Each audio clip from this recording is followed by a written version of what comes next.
everybody. It is day 16 of 31 and 31, and today I am looking at House.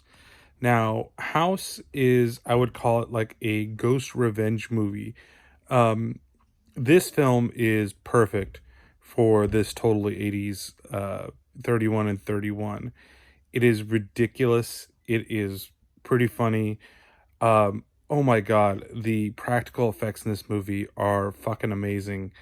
I just absolutely love it. I love that it's cheesy. I love that some of the costumes, especially when Ben comes back at the end of the movie, you can see the guy in his mouth talking through the costume.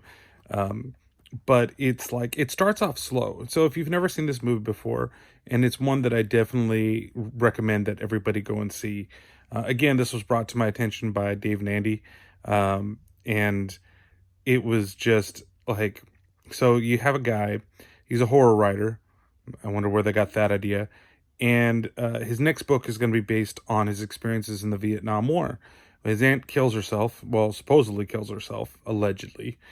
And so he takes over her house and he decides, you know what? Originally he's going to sell it, but he's like, I'm going to write the rest of my book here. Because he's writing a book about, like I said, his experience in the Vietnam War after his horror movies. And slowly but surely, the house turns against him. It's haunted. It's got demons and other things that are in there. And then we also find out that he lost his son at some point, quite a long time ago. Well, maybe a couple of years before this, which caused a divide between him and his wife.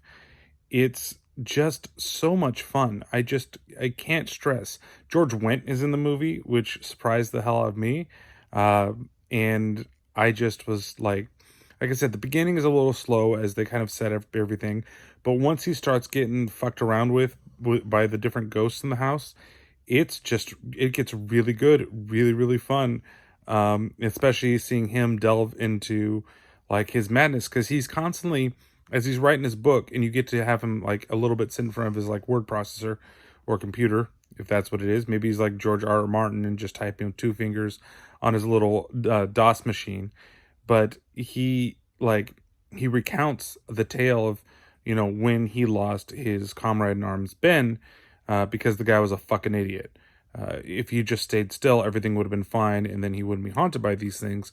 But you get to learn that story out throughout the film, and it ultimately culminates in like Ben coming back and getting revenge. Like, this is the whole reason.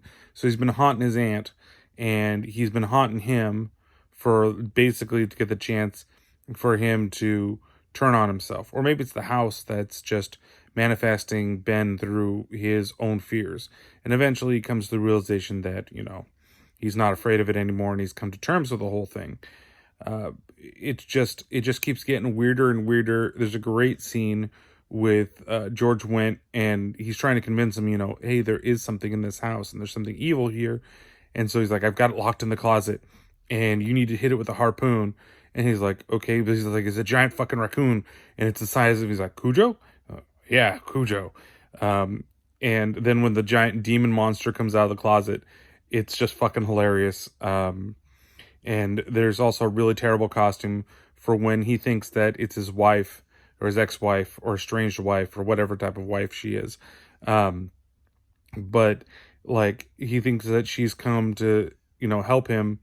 But she turns into a giant, like this big fat, like wife monster, that looks terrible, but it's great at the same time. I just can't stress out enough how, like, this is like what 80s horror, like what I really love about 80s horror is this specific movie. Like, it embodies all of it. I just had a lot of fun watching it once I really got into it. And I think that, again, like I said, if you haven't seen it, right now as of the recording, it's available on Amazon Prime. It's definitely worth your time. If you have it, please go and watch House. I give this 4 out of 5 fat demon wife hands. It's just, it's a good film. And if you haven't seen it yet, give it a try.